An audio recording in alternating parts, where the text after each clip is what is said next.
That's your faith. Dìde dúró. We are talking about total victory. À ń sọ̀rọ̀ nípa ìṣẹ́gun pátápátá. When you receive total victory in the month of January, Tó o bá ti gba ìṣẹ́gun pátápátá ní oṣù kìíní. it is sure that throughout the year you will begin to swim in the ocean of victory. Ó wá dájú pé ṣe ló máa lúwẹ̀ẹ́ nínú ìṣẹ́gun títí tí ọdún máa fi parí. Everything you have lost Ohun gbogbo tó o ti pàdánù this morning láàárọ̀ yìí by the power of God pẹ̀lú agbára Ọlọ́run. shall be recovered in the name of Jesus. Gbogbo rẹ̀ ló gbà padà lórúkọ Jésù. Listen, Gbọ́. whatever that have been lost in the garden by the first Adam, Ohunkóhun tó ti sọnù. nípasẹ̀ Ádámù Nípa kákọ́wọ́, Ádámù náà gba the Édẹ́nì. second Adam came to recover all for us. Ádámù kejì ó ti wá láti gbà á padà From the fún wa. day you have been born, Látọjọ́ tá a ti bí ọ. whatever you have lost Ohun yòówù tó ti sọnù. this morning, Lóòrọ̀ yìí. the power of the Almighty God Agbára will Olódùmarè. recover for you in the name of Jesus. Ó Sir. gbà padà fún ọ lórúkọ Jésù. Father, we thank you. Thank you, Lord. As we go to your word, open our heart. Amen. Bless our spiritual and body. Amen. Release your angel now Amen. to minister to us Amen. and meet us at the foot of our knees. Amen. I take authority over every demon assignment. Amen. I ban them from operation. Amen. I need the angel of God to begin to work now. Amen. In the name of Jesus Christ. Amen. Thank you, Father. Thank you, Lord. Blessed be your name. In Hallelujah. Jesus' mighty name we are prayed. Amen. Another bigger amen. Amen. God bless you. Please get seated. Kí Olúwa bùkún fún yín, ẹ jókòó. We are not deviating from our team. A ò yà kúrò lórí ẹṣin ọ̀rọ̀ wa o. So the topic or the theme of the message tonight is total victory. Àkórí ìwàásù tí sì ti ẹṣin ọ̀rọ̀ ta lẹ́yìn náà ni ìṣẹ́gun pátápátá. Total victory. Ìṣẹ́gun pátápátá. Let's quickly read the word of God. Ẹ jẹ́ ká yára lọ ka ọ̀rọ̀ Ọlọ́run. Exodus chapter 14, Ẹ́sọ́dì orí kẹrìnlá. verses 26 through 29. Ẹsẹ̀ ìkẹrìndínlọ́gbọ̀n sí ìkọkàndínlọ́gbọ̀n. And the Lord said unto Moses, stretch out thy hand over the sea, that the waters may come again upon the Egyptians, upon their chariots, and upon their horsemen. And Moses stretched forth his hand over the sea, and the sea returned to its strength. When the morning appeared, the Egyptians fled against it, and the Lord overthrew the Egyptians in the midst of the sea, and the waters returned and covered the chariots and the horsemen and all the host of Pharaoh that came into the sea after them. There remained not so much as one of them. For tonight now. But the children of Israel walked upon dry land in the midst of the sea, and the waters were a wall unto them on their right hand and on their left hand. Olúwa sì wí fún Mósè pé, na ọwọ́ rẹ sí ojú òkun, kí omi kí ó tún padà wá sórí àwọn ará Íjíbítì, sórí kẹ̀kẹ́ wọn, àti sórí ẹlẹ́ṣin wọn. Mósè sì na ọwọ́ rẹ̀ sí ojú òkun, òkun sì padà bọ̀ sí ipò rẹ̀. Nígbà tí ilẹ̀ mọ́, àwọn ará Íjíbítì sì sá lù ú. Olúwa sì bi àwọn ará Íjíbítì ṣubú láàrin òkun. Omi sì padà, ó sì bo kẹ̀kẹ́ àti àwọn ẹlẹ́ṣin àti gbogbo ogun Fáráò tí ó wọ inú òkun tọ̀ wọ́n lẹ́yìn lọ. Ọ̀kan ṣoṣo kò kù nínú wọn. Ṣùgbọ́n àwọn ọmọ Ísírẹ́lì rìn ní ìyàngbẹ́ ilẹ̀ láàrin òkun. Omi sì jẹ́ odi fún wọn lé ọwọ́ ọ̀tún àti lé ọwọ́ òsì wọn. Amen. Amen. Man was not created to be a victim of circumstances. A ò dá ènìyàn láti jẹ́ afáragba ìṣòro tó ń wà ní àyíká rẹ̀. But rather, we are created to be masters of circumstances through Christ's redemptive power. Ṣùgbọ́n a dá wa kí a lè jọ̀gá kí a lè jọba lórí gbogbo tó wà láyìíká wa nípa agbára ìràpadà Jésù Kristi. And like I said, whatever that have been lost through the first Adam, the second Adam will come tonight to recover for us. Mo sì ti wí tẹ́lẹ̀ pé ohunkóhun tá a ti lè sọnù nípasẹ̀ Ádámù àkọ́kọ́, Ádámù ẹ̀kejì yóò farahàn lálẹ́ yìí, yóò sì dá padà fún wa. I'm talking about total victory. Mo ń sọ̀rọ̀ lórí ìṣẹ́gun pátápátá. When we talk about total victory, Nígbà tí a bá ń sọ̀rọ̀ lórí ìṣẹ́gun pátápátá. there are victories that are not victory at all. Àwọn ìṣẹ́gun kan wà tí kì í ṣe ìṣẹ́gun rárá o. There are victories that are temporal victory. àwọn ìṣẹ́gun kan sì wà tó jẹ́ pé wọ́n tẹ́ ìṣẹ́gun yòókù ni. They are just temporal. Wọ́n kàn wá fún ìgbà díẹ̀ ni. And also there are some escapees that will escape from problem, run away from problem, and think that at least I'm free for now. Àwọn míì sì wà tó jẹ́ pé ajàjàbọ̀ díẹ̀ ni ọkàn yọ nínú ìṣòro kan ni mo bọ́ láàkó yìí ná. Forgetting that any problem left unsolved is a problem left to grow.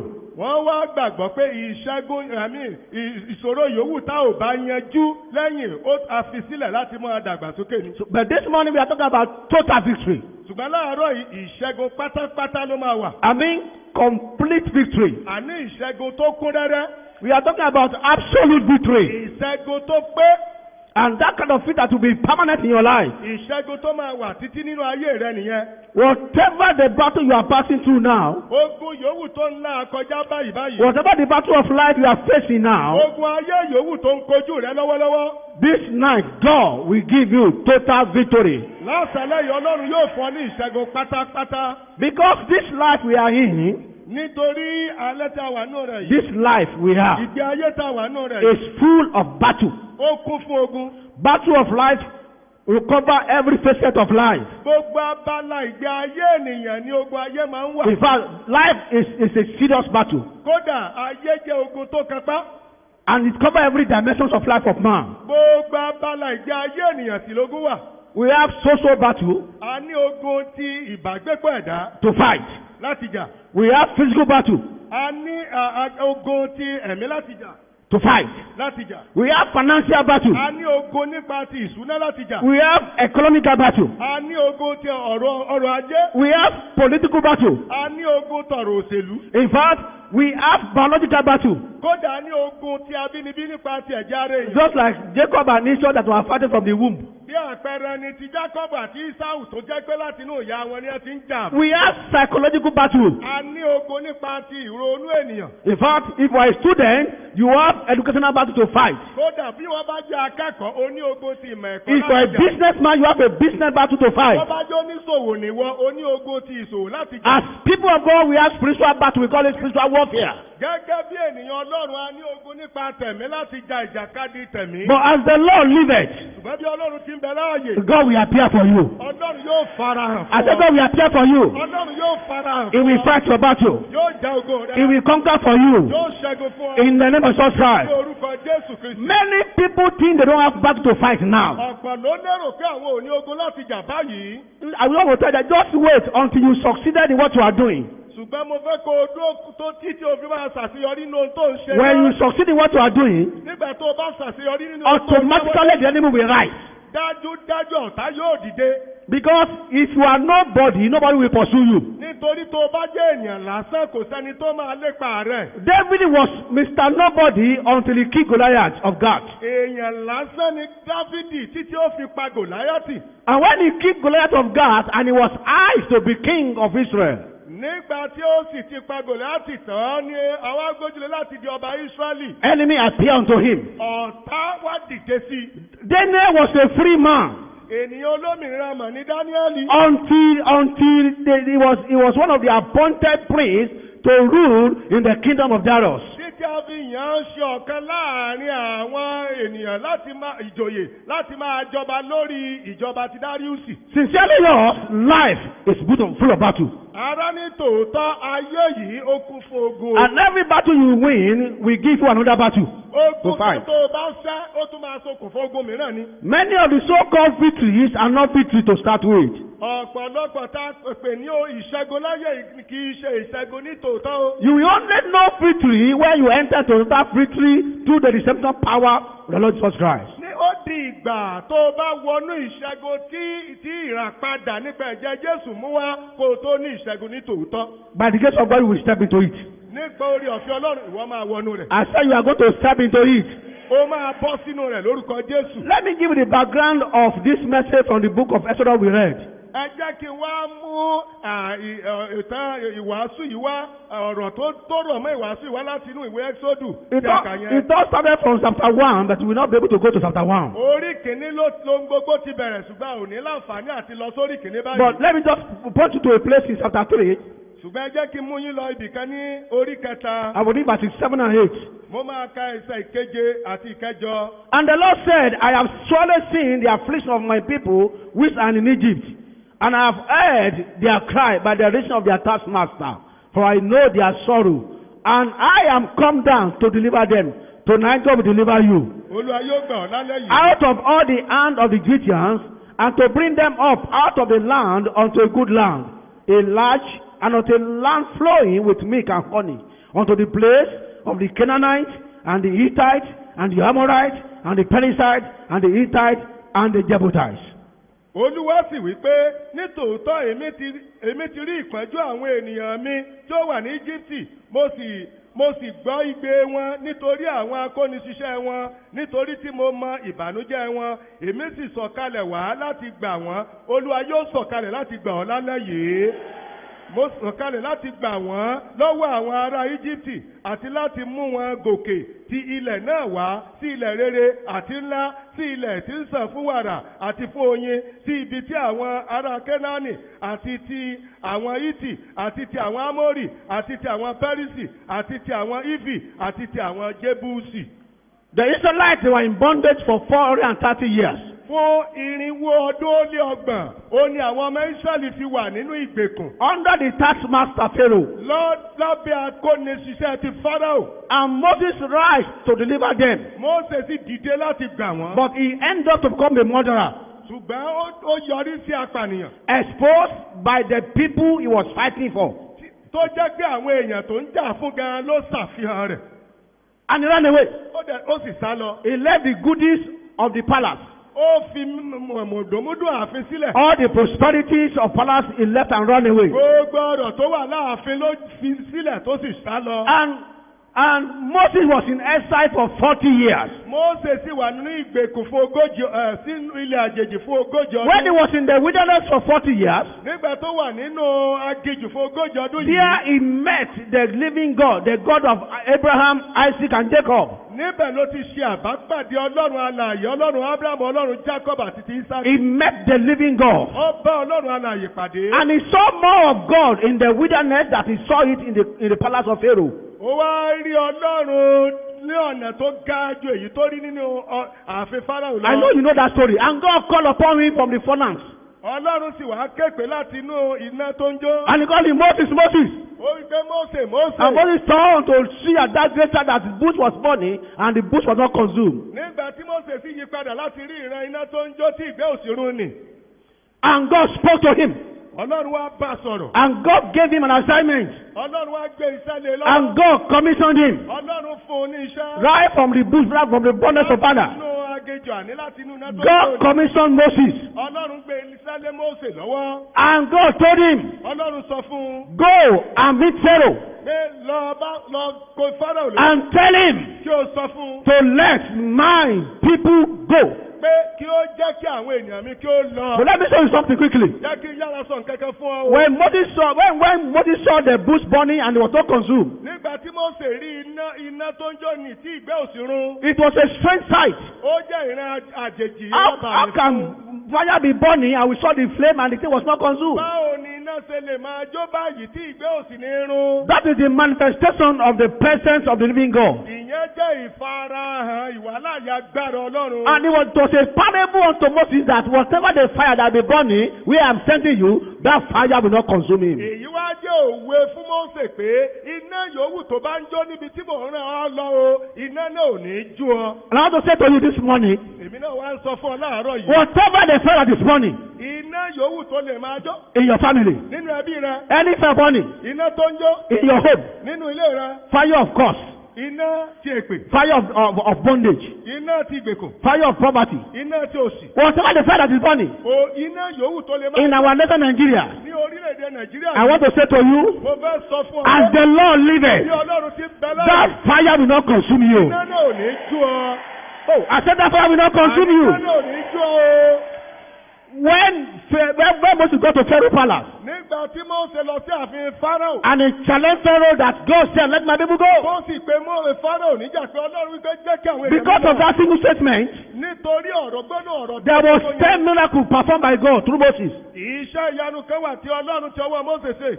Moses embarrassed Pharaoh. Mósè sọ Fáráò dọ̀dẹ̀. But have you come to think? Have you come to think about it? Àǹjẹ́ o ti ronú nípa rẹ̀? Why is it not that Pharaoh just go and bring Moses for me and slaughter him? Kí ló dé tí Mósè fi tí Fáráò sọ pé lọ kó. Kí ló dé tí o sọ igbe ẹ lọ mú Mose wá kí n pa? Mósè wá kí n pa. Because he was the king, he had the power, he had the audacity to kill him. Torí pé kúkú wà láwùrọ̀wọ́tò rẹ̀, ó ní agbára láti pa. If he ordered the soldiers in that kingdom to kill him, they will bring him and kill him. Tó bá pàṣẹ fún àwọn ọmọ ogun rẹ̀ nínú ìjọba náà pé kó gbé kó pa wọ́n kàn. Like the king ordered the head of John the Baptist.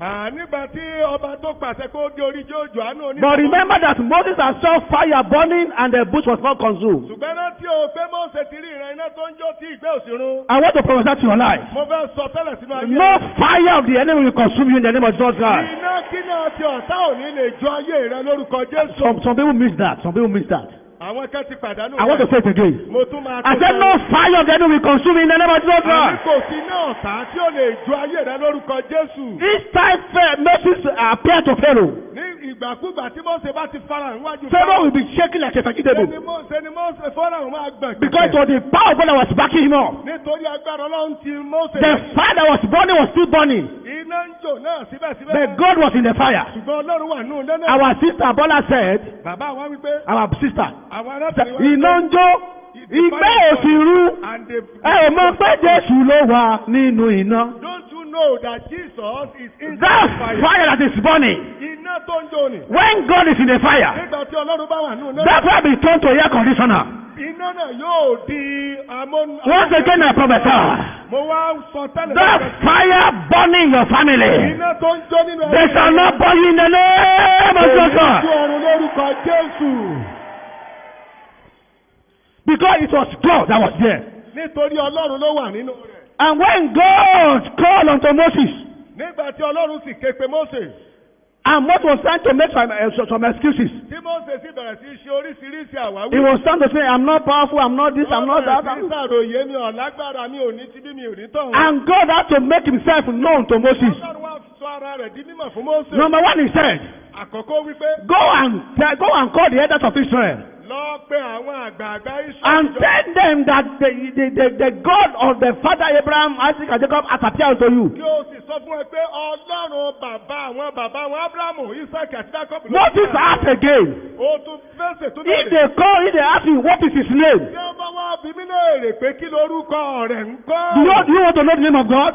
O fẹ́ mọ orúkọ You want Ọlọ́run. to know the name of God? O fẹ́ mọ orúkọ Ọlọ́run. And God introduced himself to Moses. Ọlọ́run wá fara rẹ̀ fún Mósè. He said, tell Ó them, ṣe sọ fún I am that I am. ẹni tó ń jẹ́ èmi ni. Hey, he said, I am that I am. Èmi ni ẹni tó ń jẹ́ èmi ni. That word is a present continuous tense. Ọ̀rọ̀ yẹn jẹ́ ọ̀rọ̀ ìṣe tó ń That is, tẹ̀síwájú. I am God now and Ó forever. túmọ̀ sí pé èmi ni Ọlọ́run nísinsìnyí. I am God always. Èmi ni Ọlọ́run nígbà gbogbo. I am God what you need to fight battle. Èmi ni Ọlọ́run nígbà tó bá ní. I am God who can conquer your battle for you. Èmi ni sì ni Ọlọ́run tó ti ṣẹ́gun fún I am God of whatever you need. Èmi ni Ọlọ́run tí ohunkóhun tó bá nílò. I am God your baby. Èmi ni Ọlọ́run tí ọmọ. I am God your car. Èmi ni Ọlọ́run tí ká. I am God your healing. Èmi ni Ọlọ́run tí. Because I am the Lord that healed thee. Nítorí pé èmi ni Ọlọ́run tó mú ọ. I am the Lord your power. Èmi ni Ọlọ́run agbára. I am the Lord your house.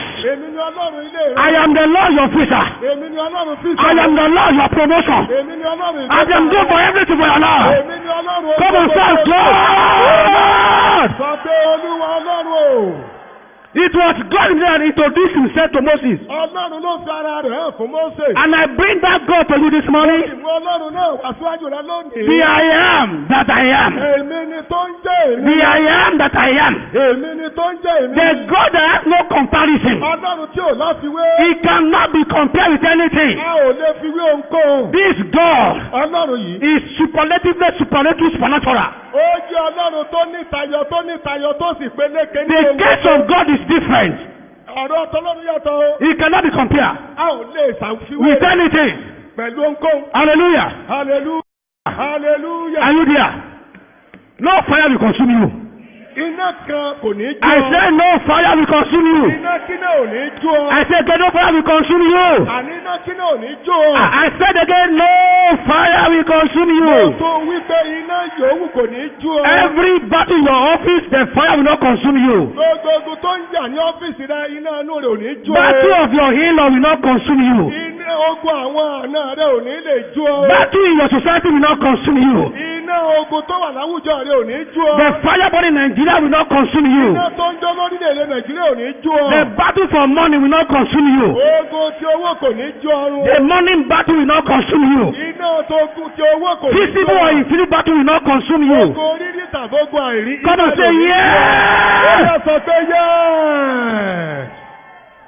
Go to Pharaoh and tell him, let my people go.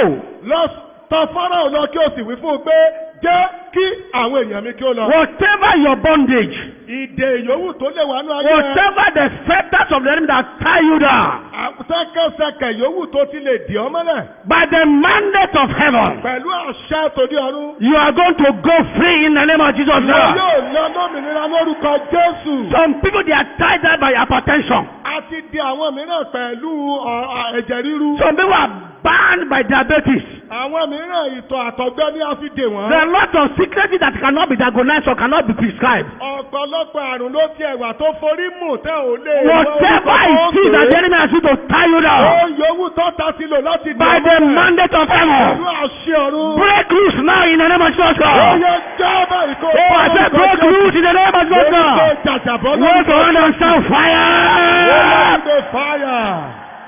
Let my people go. Jẹ́ kí àwọn èèyàn mi kí ó lọ. But Pharaoh denied knowing God who will or can insult him to allow the slave to go free. Ṣùgbọ́n Fáráò kọ̀ láti dá Ọlọ́run mọ̀ ẹni tó ṣe àti láti gbà kí àwọn ọmọ rẹ̀ kó lọ. And God began to perform miracles. Bẹ́ẹ̀ ni Ọlọ́run bẹ̀rẹ̀ sí í ṣe onírúurú iṣẹ́ ìyanu. 10 serious miracles. Iṣẹ́ ìyanu àkànṣe tó kápá. And eventually, Àní lẹ́yìn ọ̀rẹ́yìn. they allowed them to go. Ó wá gbà pé kí wọ́n lọ. That is why I know you will go. Ìdí nìyẹn tí a fi lọ. They left Egypt by the saga of the blood. Wọ́n kúrò ní Íjíbítì nítorí ẹ̀jẹ̀ tí a ta sílẹ̀. They call it Passover. A pè é ní ìrékọjá. You know the story. Ẹ̀yin náà mọ̀ tán náà. When they killed that lamb, Nígbà tí ó pa ọ̀dọ́ àgùntàn they náà. put the blood on their lintel. Wọ́n fi ẹ̀jẹ̀ rẹ̀ sí àtẹ̀rígbà And God said, Ọlọ́run sì wí I pé. want to visit this nation to this night. Mo fẹ́ bẹ orílẹ̀-èdè ìwò lóru òní. This morning, God is visiting this camp tonight. Láàárọ̀ yìí Ọlọ́run. Right now. God is visiting this place right now. Ọlọ́run bẹ àgọ́ And he said, and when I see the blood, I will pass over you. Èèyàn kọjá. The blood of Jesus Ẹ̀jẹ̀ Jésù. is a better detergent to erase any mark of the enemy. Ó jẹ́ ọṣẹ tó ní agbára púpọ̀ láti lè pa gbogbo ìpè èṣù rẹ̀. So whatever mark in your life, Gbogbo àmì kámì tó lè wá the mark of the blood of Jesus Christ, àmì tẹ̀jẹ̀ Jésù we Kristi. swallow them up. Ó máa gbé wọn mì ní. I said we swallow them up. Àló máa gbé wọn mì ní. I said that mark will be swallowed up. Àní àmì yẹn yóò gbé wọn mì. They left. Wọ́n lọ. They left. Wọ́n lọ. As they were going, Bí wọ́n sì ṣe ń lọ. Pharaoh was not satisfied Kò tẹ́ Fáráò lọ́rùn. with the infringement of the grasshoppers and the blood in the waters and the 10 miracles that God has performed. Pẹ̀lú onírúurú iṣẹ́ ìyanu tí ó kẹpẹ́ tí Ọlọ́run ti ṣe ní ilẹ̀ náà.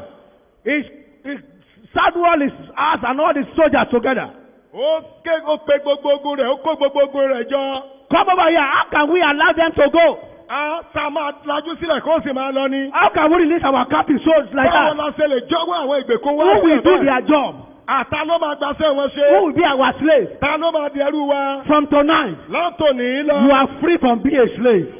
O ti bọ́ kúrò nínú ìgbèkùn Oh, ẹrú. I say you are free from being a Mo ní slave. o kì í ṣẹrú mọ́. In the mighty name of Jesus Ní Christ. orúkọ náà Jésù Kristi. Pharaoh and his soldiers began to pursue the people of God. Fáráò àti àwọn ọmọ ogun rẹ̀ bá bẹ̀rẹ̀ sí lépa àwọn ènìyàn But I want Ọlọ́run. to say to you this morning, Mo fẹ́ sọ fún ọ láàárọ̀. everyone that pursues you here, Olúkúlùkù ẹni tó ń lépa rẹ níbí today, lónìí yìí o. they will not escape the judgment of God in the name of Jesus Christ. Wọn ò ní lè sálà lọ́wọ́ ìdájọ́ Ọlọ́run lórúkọ You Jésù. will gain total victory and mastery over them right now in the name of Jesus. Ìwọ yóò gba ìṣẹ́gun pátápátá lórí wọn báyìí lórúkọ Jésù. And they pursue them. Wọ́n sì lépa They wọn. pursue them. Wọ́n lépa wọn. And eventually, Lẹ́yìn ọ̀rọ̀ yìí, the people of Israel, they got to the Red Sea. àwọn ọmọ Ísírẹ́lì wá dé òkun pupa. And when they got there, they got there with mixed feelings. Nígbà tí wọ́n débẹ̀ pẹ̀lú ìpèrúru ọkàn. Because nobody dare see. Nítorí kò sẹ́ni tó lè rí. He will jump on the sea will take you away. Ẹni tó lè fojú rénà òkun torí pé ń bá dán wò yóò dán tán. As they turn back to Moses, Wọ́n wá yí padà sí when they Mósè. talked about Moses, Nígbà tí wọ́n yí padà sí they Mósè. now saw the chariot and all the battalion of Pharaoh coming behind them. Wọ́n wá rí ẹgbàágbèje ogun Fáráò tó ń tẹ̀lé ẹlẹ́yìn àwọn kẹ̀kẹ́ àti They ẹṣin. were run like a mad dog, Wọ́n bẹ̀rẹ̀ sí sáré bí ìdìgbòlugi. like lion that was ready to devour. Wọ́n ń sáré gẹ́gẹ́ bí kìnìún tó ṣetán láti pani jẹ. And when the people of Israel saw them, Nígbà tí àwọn ọmọ Ísírẹ́lì sì rí wọn. like many of us, we saw our problem and we are afraid. Gẹ́gẹ́ bí ọ̀pọ̀lọpọ̀ wa ti máa ń rí ogun ayé wa tẹ́rù sì máa ń bà wá. Their response was fear and despondence. Ìdáhùn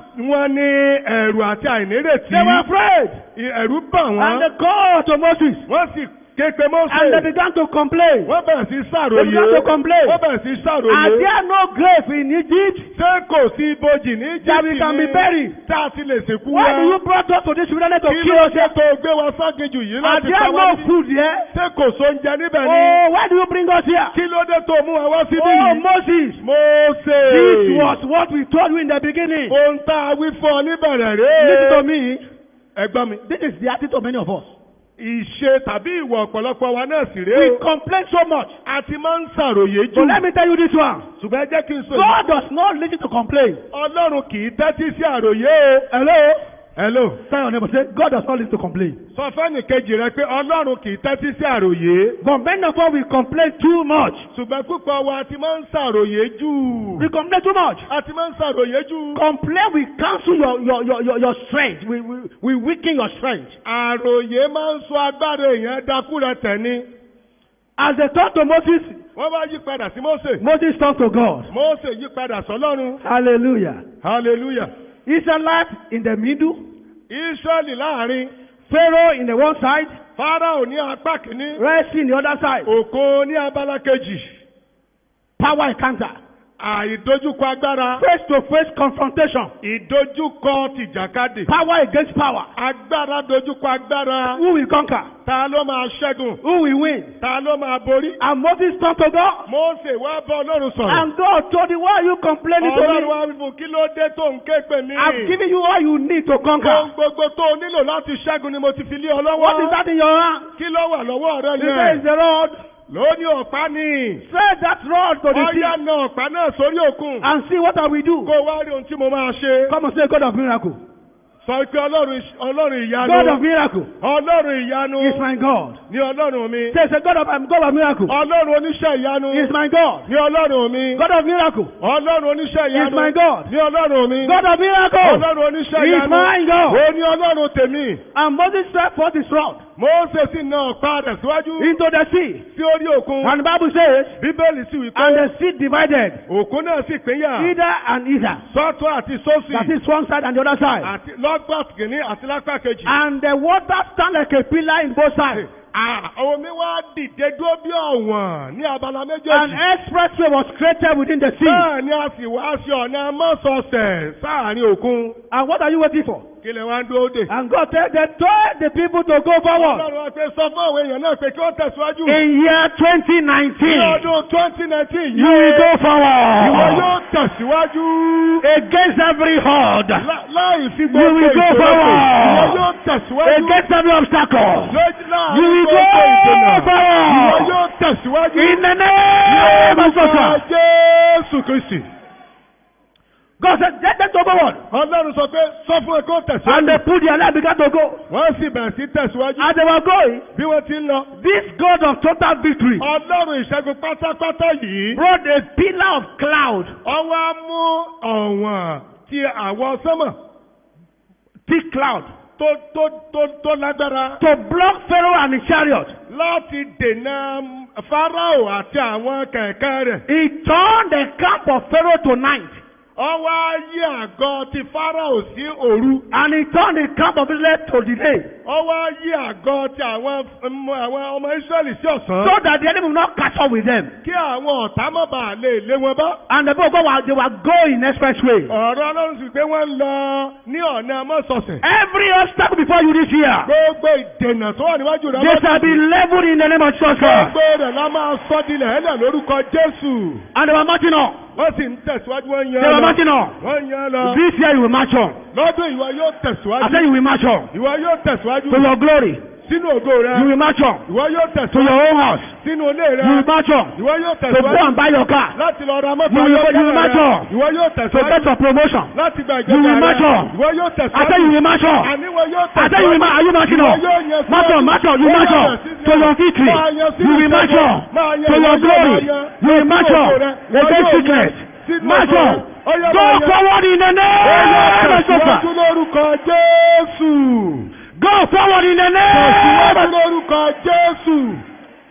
And when the thank you, sit down. Ẹ ṣé ẹ jókòó. And when the people of God was almost getting out of the river, Nígbà tí àwọn ọmọ Ọlọ́run tí a sì ti jàjàbọ̀ tó, passing out from the river, tí a ti kúrò nínú òkun tán, God removed the pillar of cloud, Ọlọ́run wá mú ọ̀wọ́n ti àwọn sánmà kúrò. and they saw them almost getting out from that place, Wọ́n wá àwọn ọ̀tá wá rí wọn pé wọ́n ti fẹ́ kúrò nínú òkun tán. and they think that Wọ́n wá òkè. if this one can walk in that sea, Bí àwọn eléyìí bá lè rìn nínú òkun yìí, we also can walk there now. àwa náà lè ṣe bẹ́ẹ̀. But I tell you, no comparison. Ṣùgbọ́n mo fẹ́ sọ fún yín pé kò sáfiwé o. You can't compare God with anything. O ò lè fi Ọlọ́run wé ohunkóhun. Case of God is different. Ọ̀rọ̀ tọlọ́run mà yàtọ̀. They think if these people can do it, we also can do it. Wọ́n lérò pé bí Ísírẹ́lì bá lè ṣe àwọn náà lè ṣe é. But they lie. Ṣùgbọ́n irọ́ ni wọ́n pa. I said they lie. Ànírọ́ ni wọ́n pa. When you carry God, Nígbà tí o bá gbé Ọlọ́run. when the presence of God is going with Bí you, ìwà láàyè Ọlọ́run ń bá ọ lọ. your case is different. Ọ̀rọ̀ tí ẹ ti I yàtọ̀. say your case is different. Ọ̀rọ̀ tí ẹ ti yàtọ̀. Má fara wé mi o. Má fara wé mi o. Èmi ti rí Jèhófà gbójúlé. Má fara wé mi. Má fara wé mi.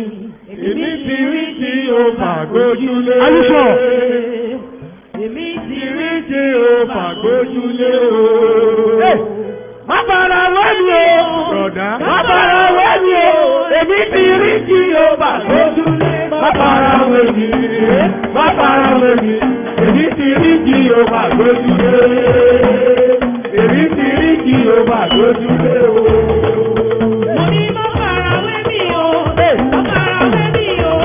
Má fara wé mi. Má fara wé mi o. Èmi ti rí Jèhófà gbójúlé. Má fara wé mi.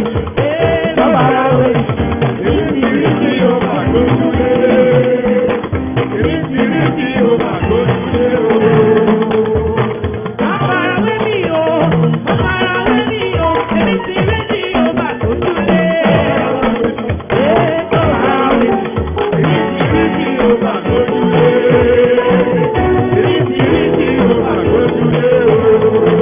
Mo ní má fara wé mi o. Má fara wé mi o. Èmi ti rí Jèhófà gbójúlé.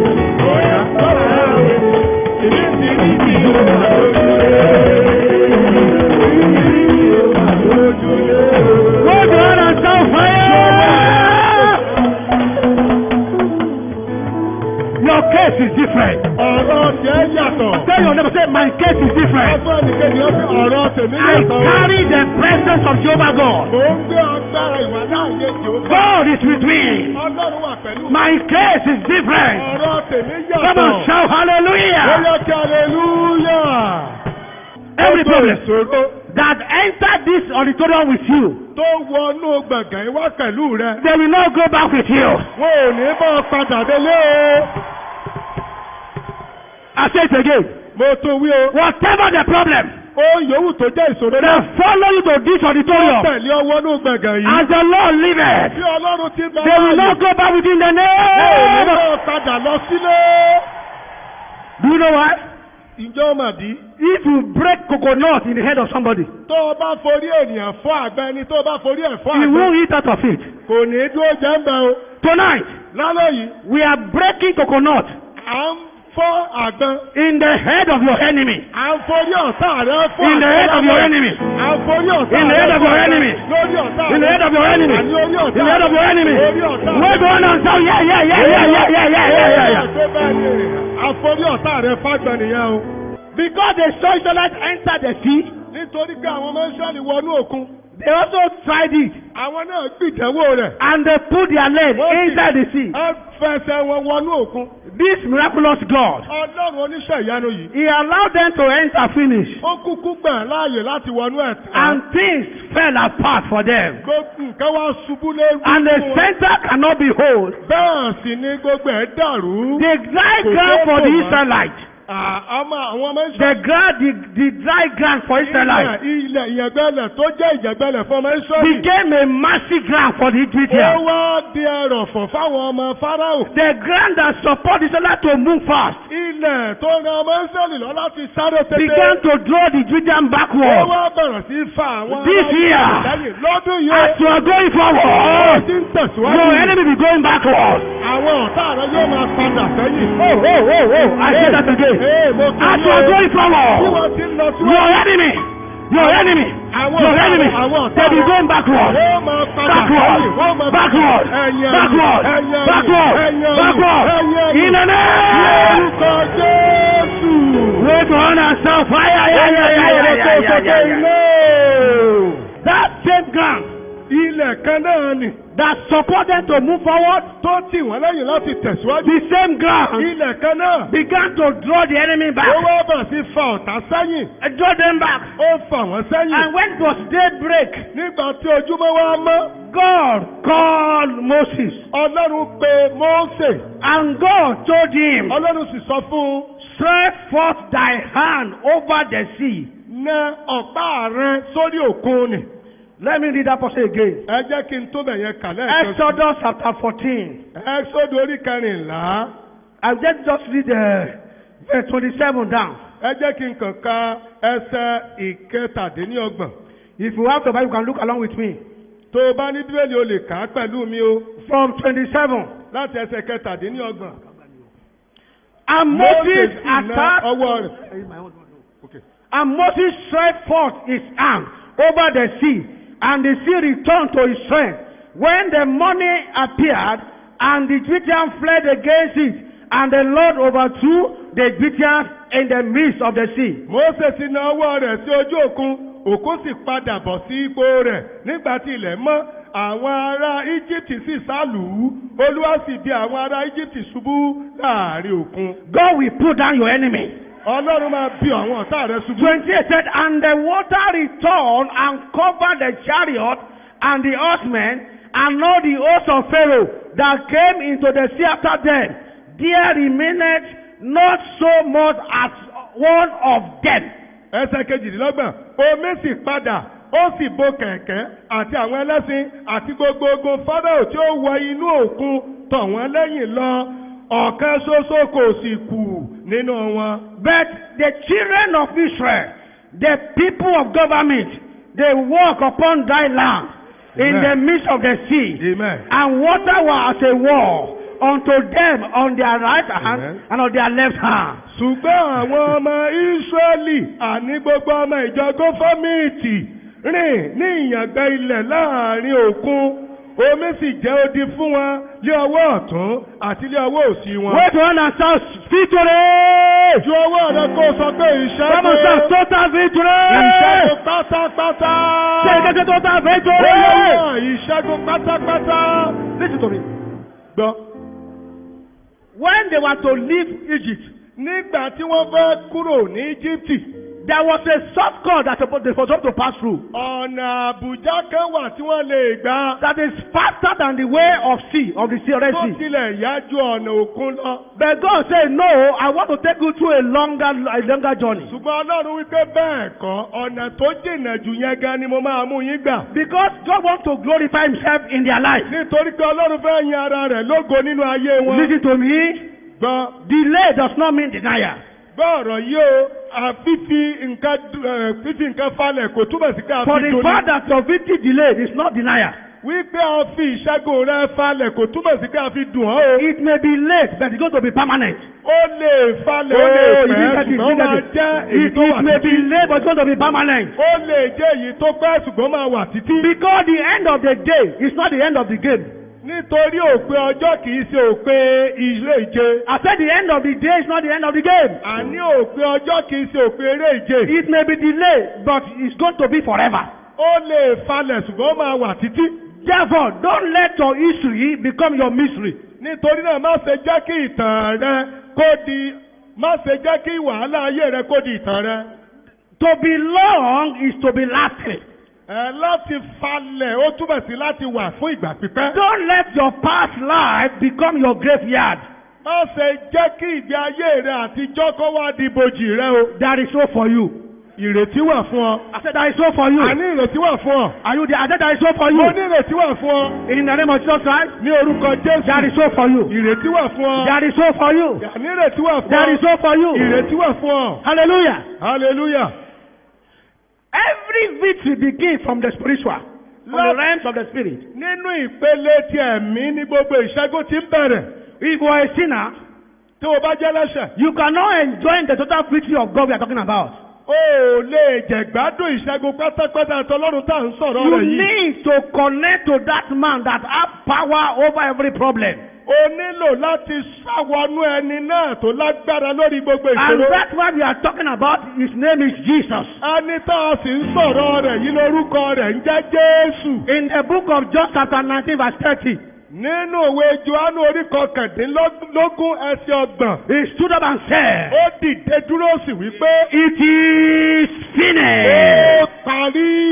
He said, "It Ó is." wípé ó ti parí. Say it to me, say it is. Sọ pẹ̀lú mi pé ó ti parí. Say it to me, say it is finished. Ó yá kéde rẹ̀ pé ó ti parí. It is finished. Ó ti parí. With your enemies. Pẹ̀lú àwọn ọ̀tá It is rẹ̀. finished. Ó ti parí. With your battle. Pẹ̀lú ogun rẹ̀. It is finished. Ó ti parí. With your sickness. Pẹ̀lú àìsàn It is rẹ̀. finished. Ó ti parí. With setback. Pẹ̀lú It is ìfàsẹ́yìn. Ó finished. ti parí. With your bondage. Pẹ̀lú It is ìgbèkùn. finished. Ó ti parí. With barrenness. Pẹ̀lú It is àyàtọ̀. finished. Ó ti parí. It is total victory. Ìṣẹ́gun pátápátá ni. He said it is finished. Ó wí pé ó ti parí. Whatever that cannot finish Jesus cannot finish you. Ohun kan náà tí ò lè parí Jésù kò ní lè pẹ̀yìn rẹ̀. This morning, Láàárọ̀ yìí. the power of that Jesus Agbára Jésù ni. will finish your enemy. Yóò parí gbogbo ọ̀tá rẹ̀. You are not that said the power of Jesus will finish your enemy. Àwọn agbára Jésù yóò rẹ̀yìn gbogbo ọ̀tá Wait around rẹ̀. and shout hallelujah. Olóòtú rẹ̀ kó kí hallelujah. Every word of God you receive Gbogbo ọ̀rọ̀ Ọlọ́run tó o gbà and believe tó o sì gbàgbọ́. has the power to give you total victory. Ló ní agbára láti fún ọ ní ìṣẹ́gun pátápátá. Okay, before I round up, Ẹ jẹ́ kí n lọ káàdì báyìí. before I round up, Kí n tó káàdì rẹ̀. let me give you some key points to victory. Ẹ jẹ́ kí n yára fún yín ní àwọn kókó ọ̀rọ̀ fún ìṣẹ́gun. The story I've told you now, Ìtàn tí mo ti sọ fún yín báyìí. I will tell you some 10 points, 10 keys that attach to them. Mo máa fún yín ní kọ́kọ́rọ́ mẹ́wàá tó rọ̀ mọ́. But that's very, very important Ó sì ṣe for pàtàkì clarity's púpọ̀. sake.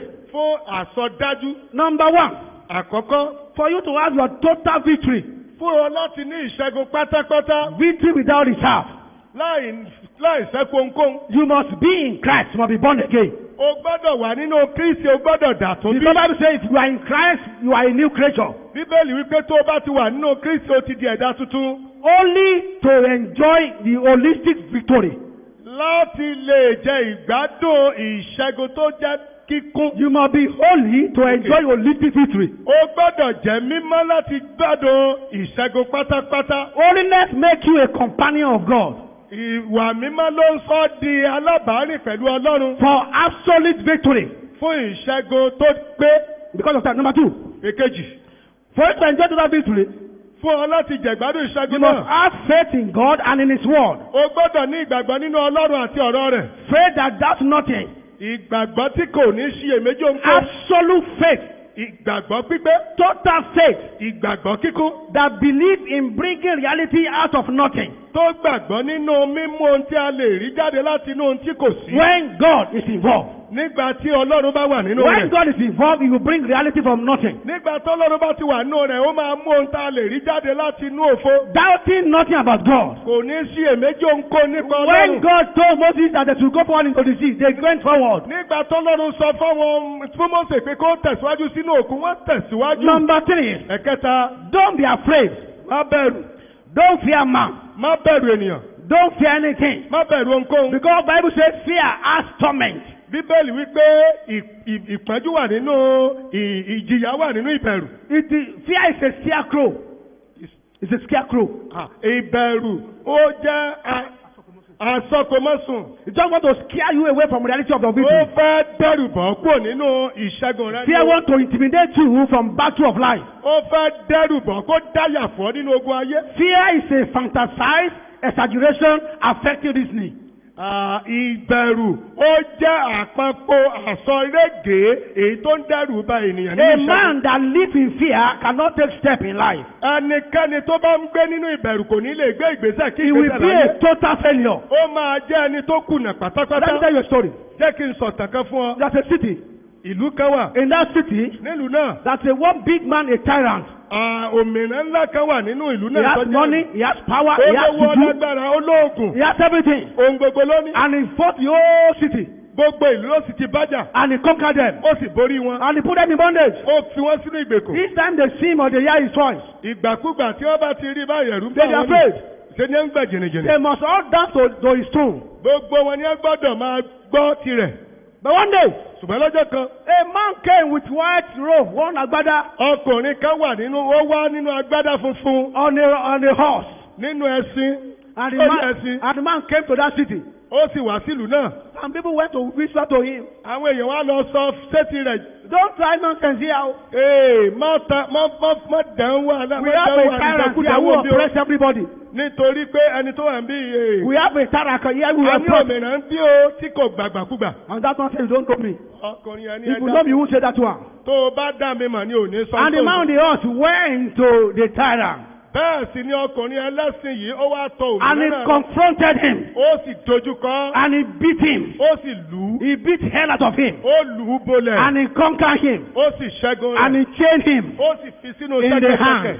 Lọ́ fi. He chained him Ó in the dè é hand lọ́wọ́. and in the leg. Ó dè é lẹ́sẹ̀. And he put him in a prison yard. Ó sì sọ sínú túbú. And he put key and lock. Ó sì fi àgádágodo sẹ́nu rẹ̀ ó sì tì í. But yet, Síbẹ̀, the people of that city, àwọn ará ìlú náà, they are still afraid. wọ́n sì tún bẹ̀rù. Because they said this man is not dead, he's the only in the prison. Wọ́n sì wí pé ọkùnrin yìí ó kẹ̀ wá nù túbú ni ó sì tún wá ń And the man that come up said, come out, be free because I've conquered Ẹni him. tó ṣẹ́gun rẹ̀ sí pé jáde wá ẹ ti They still dòmìnira. afraid because they know this man is not dead, he's still in the... Wọ́n sì tún bẹ̀rù nítorí pé lọ́kùnrin yóò tí ì kú. Hello? Who put himself in the bondage? Ta ló fira wọn sínú òde? They put themselves in bondage. Àwọn ló kúkú fira wọn ní Because òde. their arch enemy has been defeated. Nítorí ọ̀tá ọ̀run ọ̀gbẹ́bọ wọn àti ṣẹ́gun rẹ̀. Brethren, Ẹ̀yin ará, God has defeated your enemy. Ọlọ́run ti ṣẹ́gun ọ̀tá rẹ̀. God has defeated Satan. Ọlọ́run ti ṣẹ́gun He èṣù. has put him in bondage for you. Ó ti fi sínú You ìgbèkùn don't need to fún be afraid of anything. ọ. O ò nílò láti bẹ̀rù You are a ohunkóhun. free person. Olómìnira I ni say you are ọ́. a free person. Ènìyàn olómìnira And you are ni going to ọ́. enjoy that freedom. Ó sì gbọ́dọ̀ jẹ̀gbádùn In òmìnira the náà. name of Jesus Christ. Ní orúkọ Jésù. Number 4, Ẹ̀kẹrin, you must be knowledgeable to enjoy victory. o gbọ́dọ̀ ní ìmọ̀ láti lè jẹ̀gbádùn ìṣẹ́gun ní Be ọ̀nà. educated. Kẹ́kọ̀ọ́.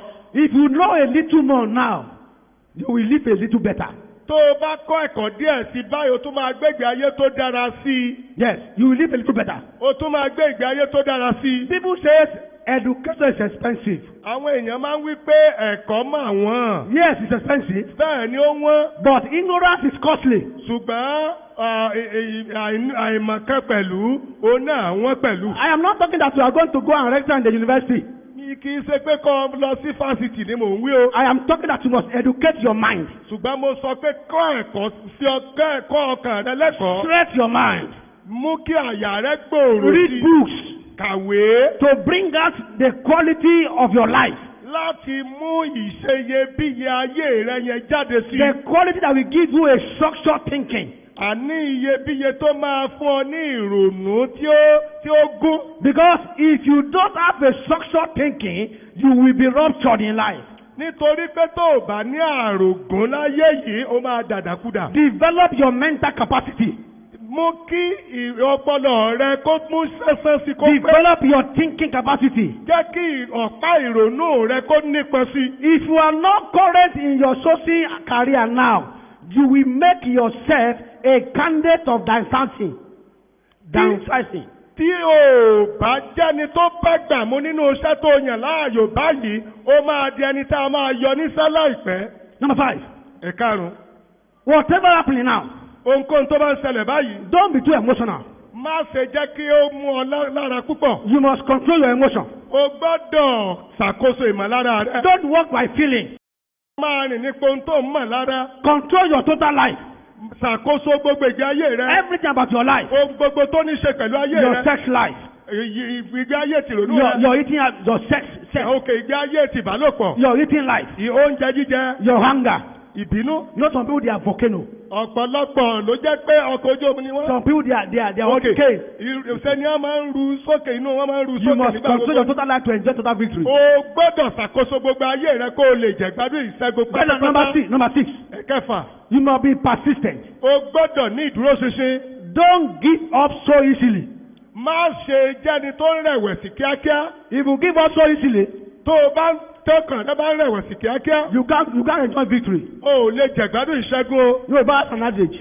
Yorùbá ní òwe kan. He said if masquerade is pursuing you, Ẹni eégún lé lọ. because they believe that masquerade is from heaven. Nítorí pé gbà pé ọ̀run lé eégún ti wá. If masquerade is pursuing you, begin to endure and be persistent. Wọ́n ní ẹni Persistent. eégún lé lọ kó máa rọ́jú. Because as you are getting tired, the masquerade too is getting tired. Nítorí pé bí ti rí ara ayé bẹ́ẹ̀ ni rí ara ọ̀run. If you are persistent, you will wear out your enemy. Tó o bá ní ìdúróṣinṣin ó máa borí ọ̀tá rẹ̀. If you are persistent, you will be able to wear out your enemy. Tó o bá ní ìdúróṣinṣin ìwọ ló máa rẹ́yìn ọ̀tá rẹ̀ kíákíá. Hallelujah. Hallelujah. You must move from determination to desperation. O gbọ́dọ̀ lọ láti inú ìpinnu lọ sí ìgbékútà. You must move from desperation to ruggedity. O sì gbọ́dọ̀ lọ láti inú ìgbékútà lọ sí ìdúróṣinṣin pátápátá. If you are not persistent in love, you cannot be victorious in life. Tó o bá ní ìdúróṣinṣin nínú gbogbo òní ní ìṣẹ́gun nínú ayé yìí. Hallelujah. Hallelujah. Hallelujah. Hallelujah. Hallelujah. Kẹwàá mẹ́.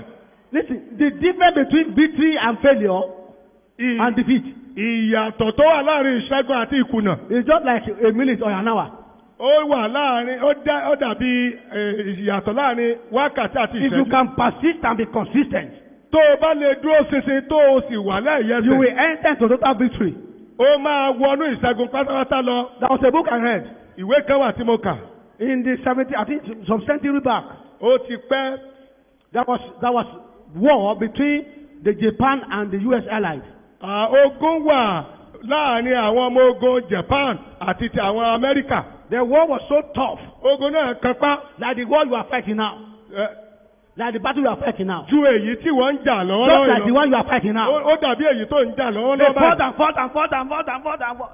Wọ́n jà And they were títí. killing themselves in hundreds and thousands. Wọ́n sì ń para wọn ẹgbàágbèje. And one day, Ṣùgbọ́n lọ́jọ́ kan, the Japan allies said, àwọn ará Japan, àwọn Japan wọ́n they wí pé said we are losing our young people so much. pé a ti ń pàdánù àwọn ọ̀dọ́ wa púpọ̀. Let us agree by this time tomorrow, 12 noon tomorrow. Ẹ jẹ́ ká pinnu pé ní aago 12 ọ̀sán ọ̀la. If we cannot conquer this battle, Bí a ò bá ti ṣẹ́ ogun yìí, we will surrender. a ó máa ju àwà sílẹ̀. And not knowing, the US also came together.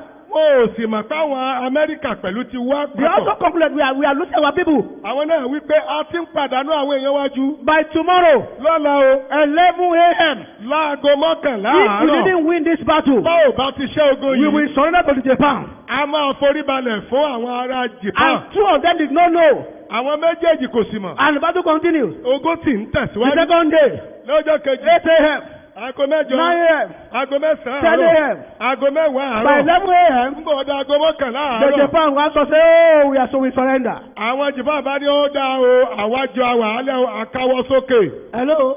Hello. What is the difference Kí ni ìyàtọ̀ between the winners and the losers? láàrin aṣẹ́gun àti ẹni tó kùnà? Eh? How many hours? Wákàtí mélòó? Perseverance. Ìdúróṣinṣin ni. Perseverance. Ìdúróṣinṣin ni. Ruggedity. Ìgbékútà. Tell your friend, sọ fún ẹnìkejì rẹ. Don't give up. Má ṣe rẹ̀wẹ̀sì. That is hope for you. Ìrètí wà fún ọ Tell o. him, don't give up. Má rẹ̀wẹ̀sì o. That is hope for you. Ìrètí wà fún ọ. I said, there is hope for you. Ìrètí wà fún ọ. There is hope for you. Ìrètí wà fún ọ. In the name of Jesus Ní Christ, orúkọ Jésù Kristi. your total victory will come this morning. Ìṣẹ́gun pípé rẹ yóò wà láàárọ̀ In yìí. the mighty name of Jesus Ní Christ. orúkọ ńlá Jésù Wait on and shout hallelujah. Hallelujah. You must be desperate to receive healing. O gbọ́dọ̀ ní ìpinnu pípé kó o tó lè gba Be ìwòsàn. desperate to receive miracle. Ní ìpinnu kó o tó lè gba iṣẹ́ Be ìyanu. desperate for your breakthrough. Gbé kúta kó lè gba Be àlùyọ. desperate for everything you want to get in life. Ní ìdúróṣinṣin kó o tó lè gbóǹkóhun tó jẹ́ rere nínú ayé The next yìí. one, number 7. Èkeje, You must be praise addict. o gbọ́dọ̀ jẹ́ ẹni tí ìyìn ti mọ́ lára. Be praise addict. Jẹ́ ẹni tí ìyìn ti di bárakú rẹ̀. Praise addicts are powerful people. Àwọn tí ìyìn ti di bárakú wọn jẹ́ alágbára ènìyàn. As God will be available for them at all times. Nítorí pé ní gbogbo ìgbà ni Ọlọ́run máa wà ní àrọ́wọ́tó fún wọn. Hallelujah. Hallelujah. Are you there? So the wà the next nílẹ̀. one that you must fix your eyes on Jesus Christ Èyí tó tẹ̀lé ni pé tẹ ojú ọkàn rẹ máa wo Jésù Kristi. and focus your eyes to His unshakable word. Sì tẹ ojú rẹ mọ́ ọ̀rọ̀ rẹ̀ tí kì í yí padà. Walk with God Máa bá Ọlọ́run rìn to walk in victory. láti máa rìn nínú ìṣẹ́gun. No one walk with God and be defeated. Kò sí ẹnikẹ́ni tó ń bọ́ Ọlọ́run rìn tá a sì lè ṣẹ́gun rẹ̀. God is a champion of all times. Ọlọ́run jẹ́ aṣẹ́gun ní gbogbo ìgbà. So walking with Him is walking in victory. Nítorí náà bíbá Ọlọ́run rìn ó jẹ́ rírìn nínú ìṣẹ́gun. Number 8. Ẹ̀kẹjọ, Follow or heed divine instruction. máa tẹ̀lé àti máa gbọ́ràn sí ìtọ́ni àtòkè wá. God instructed Moses. Ọlọ́run ó pàṣẹ fún Mósè. He said, stretch forth your hand to the sea. Nawọ́ rẹ sí orí òkun. If he had failed to stretch forth his hand, Tó bá bẹ̀rù láti nawọ́ rẹ̀, nothing will happen. ohunkóhun ò ní ṣẹlẹ̀. Sometimes God says, strong the rock. Nígbà mìíràn Ọlọ́run lè sọ pé lu àpáta He náà. struck the rock and water came out. Ó sì lu àpáta omi sì jáde. Many times he says, speak to the rock. Nígbà mìíràn ó sọ pé sọ̀rọ̀ sí àpáta. If you cannot obey instruction, Tó o bá kùnà láti gbọ́ràn sí you ìtọ́ni cannot rẹ̀, enjoy total victory o ò lè jẹ̀gbádùn ìṣẹ́gun pátápátá. at all. Rárá o. The best thing a Christian soldier must know how to do is to obey. Ohun tí Kírísítẹ́nì ológun gbọ́dọ̀ mọ̀ jùlọ ni ìgbọ́ràn. Hallelujah. Hallelujah. Hallelujah. Hallelujah. Your obedience must be perfect. Ìgbọ́ràn rẹ gbọ́dọ̀ jẹ́ kíkún. When your obedience is perfect, Nígbà tí ìgbọ́ràn rẹ ò bá that pé, nothing God cannot do for you. tí ìgbọ́ràn rẹ bá ti pé kò sóhunkóhun tí Ọlọ́run ò lè ṣe fún No ọ. matter how tense the battle, Bógun náà ti wù kó kan pátó. tonight Lálẹ́ yìí, you will win your battle. ìwọ ni ó ṣẹ́gun. Oh, I said you will win your battle. Àní ìwọ ni ó ṣẹ́gun. Even if death has put you in his mouth, Kódà, ká sọ wípé ikú ó ti gbé ọ sí ẹnu rẹ̀. this morning, Láàárọ̀ yìí, it will vomit you. yóò pọ̀ ọ́ jáde. I said death will vomit you. Àníkú yóò pọ̀ ọ́ jáde. If your own is sickness, sickness will vomit you. Bó bá jẹ́ àrùn ní ti àìsàn, àìsàn yóò pọ̀ ọ́ jáde. Let me round up with this testimony Ẹ jẹ́ kí n fẹ̀rí yìí mú ohun gbogbo wá sí before we go òpin to prayers. ká tó lọ sínú àdúrà. Some years past, Ní àwọn ọdún díẹ̀ sẹ́yìn, I carry my workers to the street for crusade. mo kó àwọn òṣìṣẹ́ mi lọ sí òpópónà kan fún ìwàásù. After the crusade, as we are coming back, Nígbà tí a ti ṣe ìsọjí tẹ́tà ń padà bọ̀, some armed robbers came to raid that environment. àwọn adigunjalè kan wá láti wá kọlu àdúgbò náà. And as we were coming, they saw us, many of us coming. Bá a sì ṣe ń bọ̀ ní rí ọ̀pọ̀lọpọ̀ wa tá ń bọ̀ wá. They thought we were pursuing them. Wọ́n lérò pé ṣe là ń lépa And wọn. they were shooting up sporadically. Bẹ́ẹ̀ ni wọ́n sì bẹ̀rẹ̀ sí yìnbọn ní kíkankíkan. And one of their bullets hit one of our workers. Bẹ́ẹ̀ ni ọta ìkànnì wọn ó bá ba ọ̀kan láàrin And àwọn the boy òṣìṣẹ́ wa. fell down in the pool of his blood. Bẹ́ẹ̀ ni ọkùnrin náà dìgbò lulẹ̀ nínú àgbàrá And he was ẹ̀jẹ̀. rolling on the blood. Bẹ́ẹ̀ ló ń yí nínú And his ẹ̀jẹ̀. mother came running to me, say, Pastor, my son is Bẹ́ẹ̀ ni dead. màmá ẹ̀ wá kígbe pé bá olùṣọ́àgùtàn ọmọ mi mà ti kú. As he was saying, my son is Mo ti wí dead. pé ọmọ mi ti kú o. The Lord told me the son is not dead. Ọlọ́run sì sọ fún mi pé ọmọ I mi said, ò Mama, your kú. son cannot be dead. Mo sọ pé kò lè kú. Because I heard from God to go for this program. Nítorí pé Ọlọ́run ló ní kí n lọ sínú We ran there ètò to yìí. carry the ball. A lọ síbi àgbé ọmọ náà. We had to borrow a car. I was driving that night. A yá mọ́tò ayọ́kẹ́lẹ́ kan mo sì bẹ̀rẹ̀ sí Putting my wakọ̀ disciple his head on my lap, which one want to begin to drive. Mo bẹ̀rẹ̀ sí sáré kíkankíkan. And I was going the high speed, Mo sì bẹ̀rẹ̀ sí wá ọkọ̀ running sáré to loot. láti lọ sí Lut. One hand to drive, Mo fi ọwọ́ kan one wakọ̀. hand on the boy. Mo gbọ́wọ́ kan lé My ọmọ tongue, náà. my mouth was speaking in tongue. Bẹ́ẹ̀ ni mo ń fèdè Later, so sọ. kapote kepa. Ayé kò Limbrale, sí you kò ní cannot ìkìlì. die. You will not die. Ìwọ náà ò ní kú. I said you will not die. Àná ò ní kú. Eventually we go to loot, Nígbà tá a dé Lut, and they examine the boy. tí a sì yẹ ọmọ náà They wò. say, thank God, the bullet has not entered his chest. He said, Wọ́n ní "Ah." adúpẹ́ lọ Ọlọ́run pé ọta ò tí ì wọnú ọkàn rẹ̀. They give him an injection Wọ́n fún un lábẹ́rẹ́ to block the bullet. láti poró ọta náà. The following day, Lọ́jọ́ kejì, they took him for X-ray. wọ́n gbé e lọ fún àyẹ̀wò. By the time they X-rayed the head, Nígbà tí a ṣe àyẹ̀wò orí rẹ̀, they made 14 planets of bullets in his head. wọ́n rí ọta mẹ́rìnlá 14. ọ̀tọ̀ọ̀tọ̀. Mẹ́rìnlá ọ̀tọ̀ọ̀tọ̀ lórí agbárí rẹ̀. And the doctor said, Àwọn olùwòsàn wípé the only thing that we carry out operation. wọ́n ní ohun kan tó kù ni pé káwọn ó ṣiṣẹ́ abẹ. And this operation Iṣẹ́ abẹ yìí is 50-50. ó sì jẹ́ agbedeméjì ayé àti agbedeméjì You see ọ̀run. that the boy become a moron, Okay. Yálà kí ọmọ náà kó di akédèdèrìn or he will die, tàbí kó kú or otherwise. tàbí bẹ́ẹ̀ kọ́. By chance, he may live and be normal. Ó lè yè ó sì lè kú. I said, doctor, Mo ní dókítà. those options is not applicable. Gbogbo èyí tẹ́ ẹ là á lẹ̀ yẹn kì í ṣe This boy will tí a. not die and will be normal. Ọmọ yóò ní kú. Hallelujah. Yóò yè yóò sì And I dá. went back to the church. Wọ́n sì lọ sí ṣọ́ọ̀ṣì. I carry my 7 strong prayer warrior. Mo sì kó àwọn afàdúrà jagun méje For mi. 3 days we couldn't see some. We were praying and interceding. Lọ́jọ́ méje a ò rí oòrùn, a ò rí mọ́lẹ̀ abẹ̀rẹ̀ sí gbàdúrà After the sí 3rd pẹ̀. day we went back there. Nígbà tá a padà débẹ̀, The doctor said, dókítà wípé we cannot conduct the doctor now. Give us 2 days more.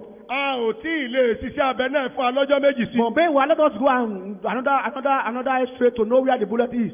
Ṣùgbọ́n ẹjẹ́ tún lọ sí àyẹ̀wò mìíràn ká kúkú mọ ibi tí àwọn ọta náà wà It was then gan. I knew that bullet used to move. It used to move. Ọta ó máa ń lọ káàkiri ni. So they took him there. Wọ́n gbé e lọ síbẹ̀. And the 14 planets of bullets were still live in the head. Bẹ́ẹ̀ sì ni àwọn ọta mẹ́rẹ̀ẹ̀rìnlá wọ́n sì wà níbẹ̀ And dígí. they placed the boy on special diet and special drug. Wọ́n wá gbé ọmọ náà sórí oúnjẹ àkànṣe àti òògùn I said, it's àkànṣe. even good that we are not doing today. Give us more time to pray. Wọ́n àtúwà sọ pé ọjà ẹ fún wa ní àìtí ilé ṣiṣẹ́ abẹ yẹn, ó tún fún wa ní àǹfààní mìíràn láti gbàdúrà sí i. And we went back to pray. A tún padà lọ The gbàdúrà. 7th day, Lọ́jọ́ keje, we came down with a bottle of oil. a gbọ́ pẹ̀lú ìgò òróró Like a crazy man.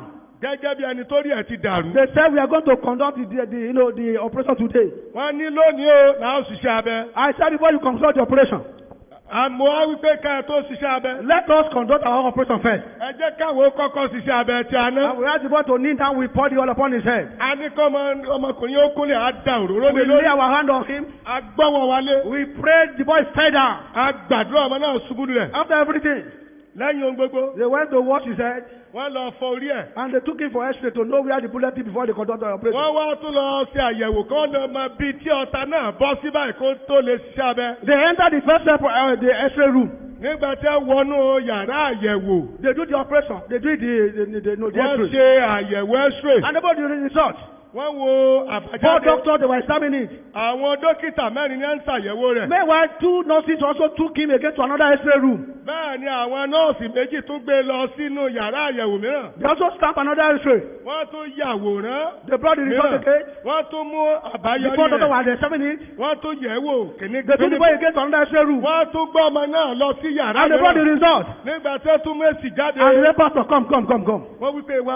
We have not seen anything like this before. Àti ìrírú èyí rí o. The whole 14 bullets were disappeared. Gbogbo ọta márùn-ún ló ti pòórá. Everything the enemy put in your body, Ohun yòówù tí ọ̀tá ti gbè sáyé rẹ̀. tonight they will disappear in the name of Jesus. Yóò pòórá lórúkọ Jésù. That fibroid will disappear in the name of Jesus. Ìjú yẹn máa pòórá lọ́rọ̀ That lórúkọ migraine Jésù. pain will disappear in the name of Jesus. Orí ìtúlù yẹn máa pòórá lórúkọ That Jésù. sickness that cannot be healed by the doctor, Bó àìsàn tí àwọn dókítà ò lè wò as the sáyé. Lord Tí liveth, Ọlọ́run ti ń bẹ. they will disappear. Pòórá. Disappear. Pòórá. Disappear. Pòórá. Disappear. Pòórá. In the name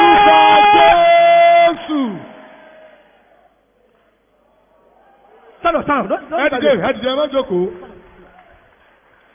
I want you to pray.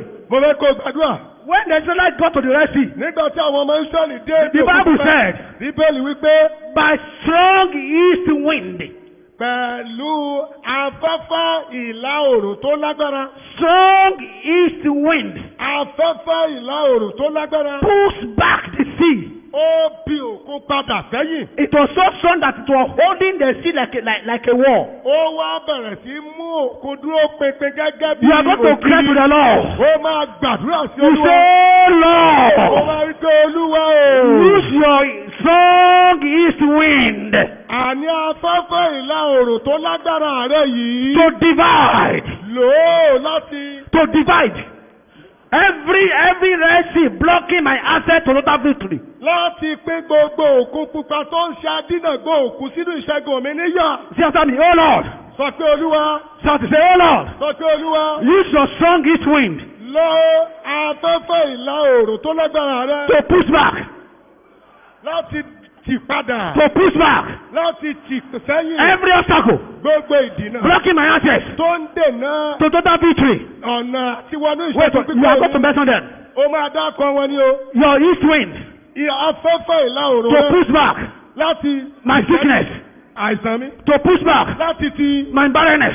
ìyàgàn mi To sẹ́yìn. push back Láti ti my failure. ìkùnà mi To sẹ́yìn. push back. Láti ti Oh Lord, Olúwa. use your strong east wind afẹ́fẹ́ ìlà to oòrùn push them back. In the name of Jesus, open your mouth and push them back. Push them back, push them back, push them back, push them back, push them back, push them back, push them back, push them back, push them back, push them back, push them back, push them back. Tí wọ́n Are sẹ́yìn. you pushing them now? Tó ń gbàdúrà. Push them back, push them back, push them back. Tí wọ́n sẹ́yìn. Let your strong east wind Jẹ́ kí afẹ́fẹ́ ìlà oòrùn push lọ sí back, push back every Red Sea blocking my access to victory. In the name of Jesus Christ. Push them back, push them back, push them back, push them back, push them back. Tí wọ́n sẹ́yìn. Tí wọ́n sẹ́yìn. Tí wọ́n sẹ́yìn. Push them back now. Tí wọ́n sẹ́yìn báyìí. Tí wọ́n sẹ́yìn. In Jesus' mighty name, we are Ní praying. orúkọ ńlá Jésù ni a gbàdúrà. Many of us still playing. We are playing. À ń gbàdúrà. We are playing. Àìrè lọ sí í ṣe. Somebody are sick, are just shaking their head. Àwọn kẹ́kẹ́ mérí lásán ni. It's not a joke. Oh. Kì í sàwàdà. Because tonight is your night of total victory. Torí alẹ́ ìṣẹ́gun pátápátá rẹ̀ lálẹ́ You will yìí. cry to the Lord. Ó máa ké pe Olúwa. You stubborn pursuer. Ìwọ. Alẹ́ ni má dẹ̀yìn. Ìwọ alẹ́ ni má dẹ̀yìn.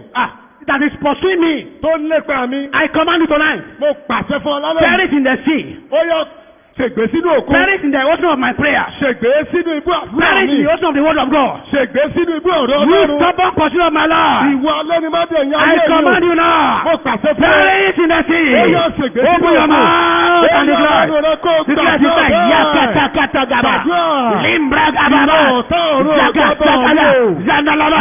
Zekotagabatuta. Perish, perish, perish, perish, perish, perish. Perish, perish, perish, perish, perish. Perish, perish, perish. La cosa kataya. Limbra leosa. Leka tokapa. Every postura. Perish, perish, perish, perish, perish. Perish, perish, perish. Perish, perish, perish. Perish, perish. Perish the sea. Perish the sea. Perish, perish, perish. Perish, perish. Perish the sea now. Every sickness, perish the sea. Sorrow, perish the sea. Magaba. Zekaba. Lebroto sotoya. Likato saba. Perish, perish, perish. Perish, perish, perish, perish, perish. Perish, perish, perish, perish. Perish the sea now. Oh, sakabalabalabala. Perish in the sea. Perish in the sea. Perish in the sea. Leka pakabasa. Lembrago to sotokeba. Lembraga. Perish the sea now. In the name of Jesus. Perish, perish, perish, perish, perish. Perish, perish, perish, perish. Perish, perish, perish, perish, perish. Marabaraba shandalaba. Lepo sotokepa. Limbra la bagasa. Perish, perish, perish, perish, perish. Perish, perish, perish, perish, perish. Ẹ ṣègbè. Ó yẹ kété. Limba bababosa. Lepo sotokepa yaga. Limbra lekosa. Lepo sotokotaka. Lekelebo santo. Perish the sea. Perish the sea now. In the name of Jesus. Thank you, Father. Blessed be your name. In Jesus' name we Ní pray. orúkọ Jésù la gbàdúrà. This is very important. Èyí ṣe pàtàkì gan ni. Like the testimony I gave to you, Gẹ́gẹ́ bí ẹ̀rí tí mo sọ fún yín you yẹn. will cry to the Lord. Ó máa ké pe Olúwa. Whatever the enemy has put in my life Ó ń yòówù tọ́ta ti gbèsáyé mi. that is buffeting my destiny, Tó ń dààmú kádàrá mi. that does not allow me to enjoy victory Tí ò jẹ́ kí n jẹ̀gbádùn ìṣẹ́gun. and freedom that God has possessed Àti for me. òmìnira tọ́lọ́run ti rà fún mi. How can I be a child of God and be suffering? Báwo lèmi ọmọ Ọlọ́run ó ṣe Lord, enough is enough. Ó tó gẹ́ Olúwa. I command you now. Mo pàṣẹ báyìí. Disappear in my Ó life. yẹ kòrá kúrò láyé mi. Sickness disappear. Àìsàn kòrá. Sorrow disappear. Ìbànújẹ́ Failure kòrá. disappear. Gbogbo ìṣòro gbogbo kòrá. Barrenness disappear. Ìyàgàn kòrá. Diabetes disappear. Ìjú kòrá. Fibroids disappear. Lórúkọ Jésù àtọ̀dẹ́ Open your kòrá. mouth and declare them now. Yeah, yeah, yeah, yeah, yeah, yeah, yeah, yeah, yeah, yeah, yeah. Pè lórúkọ Rakatakatakatakata. kòrá. Makataka. Limbrakapaya.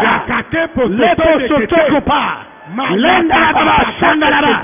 Mikataka pola. Rele bobo shandara. Mikataka paya malabala. Zaikaba. Lemba to satoya. Limba baba. Lebobo shandara. Lekataka baba. Le proto soto baba. Mangala baba shandara. Disappear, disappear, disappear, disappear. Disappear, disappear, disappear, disappear. Sickness disappear. Àìsàn Pain kòrá. disappear. Lórúkọ Jésù. Fibroid disappear. Poverty disappear. Òṣì kòrá. Poverty disappear. Òṣì kòrá. Wretchedness disappear. Ìpẹ́jú kòrá. Migraine pain disappear. Ó gbogbo òṣì gbogbo yẹ kòrá. Diabetes disappear now. Àtọ̀gbẹ́ kòrá báyìí. Everything God has not created Ó with me gbogbo tí Ọlọ́run ò dá that is mọ́ mi. tormenting my life, Ó yẹ kòrá báyìí. that is tormenting my destiny. Gbogbo tó ń dà Oh yeah, disappear. Ó yẹ kòrá. Disappear. Ẹ kòrá. Disappear. Ẹ kòrá. Disappear. Ẹ kòrá. Disappear. Ẹ kòrá. Disappear. Ẹ kòrá. Disappear. Ẹ kòrá. Disappear. Ẹ kòrá. Disappear. Ẹ kòrá. Disappear. Ẹ kòrá. In the name of Jesus. Lórúkọ Jésù. Rape, I charge you, I charge you, I charge you, I charge you. Máa sàkú tèrè. Rape, pakate, pakadabara. Mo pàṣẹ fún Rape, ọ. pakadabara, shangalaba. Disappear, disappear, disappear, disappear. Disappear, disappear, disappear. Ẹ kòrá bẹ́ẹ̀. Ẹ kòrá bẹ́ẹ̀. Mama, mama, mama, shadalabara. Yes. Ẹ kòrá. Reka, baba, Ẹ kòrá shangalaba. bẹ́ẹ̀. Likato, sapola, keta, libaka. Kàyé kèfò tó ń tèrè àkàyàkàpọ̀. Yéèlì bò sọ̀tọ̀. In Jesus' name we Ní pray. orúkọ Jésù la gbàdúrà. Lift up your two hands. Bí ọwọ́ rẹ méjèèjì sókè. Let your amen begin to sound as I Jẹ́ prophesy. kí àmì rẹ máa ṣẹ́ bí àrá bí mo ṣe ń sọ tẹ́lẹ̀ báyìí. As the Israelites enter to their total victory, Bí àwọn ọmọ Ísírẹ́lì ti wọnú ìṣẹ́gun pátápátá wọn. enter to your total victory now. Ó yẹ wọnú ìṣẹ́gun rẹ pátápátá báyìí. Enter to your total victory now. Wọnú ìṣẹ́gun pátápátá rẹ. In the name of Jesus Ní Christ, orúkọ Jésù Kristi. every obstacle Gbogbo ìdíwọ́. to your total victory, Nínú ìṣẹ́gun pátápátá they are rẹ. dismantled now in the name of Jesus. Gbogbo ẹ̀ lọ́wọ́ kalẹ̀ báyìí lórúkọ Jésù. They are dismantled in the name of Jesus Christ. Àwọn wọn kalẹ̀ lórúkọ Jésù. I command you Mo pàṣẹ to fún ọ receive faith. pé kó gba ìgbàgbọ́. Receive faith. Gba They ìgbàgbọ́. can move mountain. Tó lè sí òkè Receive nídìí. faith. Gba They ìgbàgbọ́. can receive mountain. Tó lè sí òkè In the name of nídìí. Jesus Ní Christ, orúkọ Jésù. I Mo command pàṣẹ. the hand of your oppressor, Gbogbo owó aninilára. hand of our afflictor Ọwọ́ apẹ́. in your life Nínú ayé to rẹ. be weakened in the name of Jesus Christ. Kó takú lẹ́sẹ̀ lórúkọ Jésù. Let the hand of your tormentor be weakened in the name of Jesus Gbogbo Christ. owó aninilára ayé rẹ kó takú lẹ́sẹ̀ lórúkọ Let the Jésù. arrow of the enemy backfire in the name of Jesus Gbogbo Christ. ọ̀fọ̀ tako padà sórí ẹni tó Backfire in the name of Jesus Ó Christ. yẹ padà sórí ẹni Arrow of kan. sickness. Arrow. Backfire. Gbogbo ọ̀fọ̀ Arrow àìsàn of padà sórí ẹni sorrow. kan. Backfire. Arrow of poverty. Arrow. Backfire. Arrow. Arrow of sin. Backfire. In the Ní name. orúkọ Jésù. Every mercy of your life, Gbogbo òkú pupa ayé I rẹ. command them to dry in the Mo name pàṣẹ of pé Jesus. kó gbẹ̀dànù. All your stubborn pursuers, Gbogbo àwọn alẹ́nimọ́dẹ̀yìn ayé rẹ. let them perish in the ocean of prayer in Tí the name of wọ́n Jesus. ṣègbè sínú ibú àdúrà yìí lórúkọ Jésù. Perish in the name of Jesus. Ó ṣègbè lálẹ́ yìí lórúkọ Jésù. From today, Látòní lọ. enter into total victory. Wọnú ìṣẹ́gun kétígbé Enter rẹ. into total victory. Wọnú ìṣẹ́gun rẹ Walk in pátápátá. power. Máa rìn nínú agbára. Subdue your life. Reign in life. Bẹ̀rẹ̀ sí jọba. Reign in your office. Bẹ̀rẹ̀ sí jọba. Reign in your street. Reign in the church. Reign in your family. Reign in your society. Reign in Nigeria. Reign in the world. In the name. Ní orúkọ Jésù. The power of the Almighty God. Agbára Ọlọ́run Olódùmarè. We move you from zero to surplus. Ó máa gbé ọ láti inú òfo lọ sínú ọ̀pọ̀lọpọ̀. The power of the Almighty God. Agbára Ọlọ́run Olódùmarè. We move you Á gbé ọ from who are you láti ipò ta ni ọ́ to how are you. sí ipò báwo ló ṣe wà.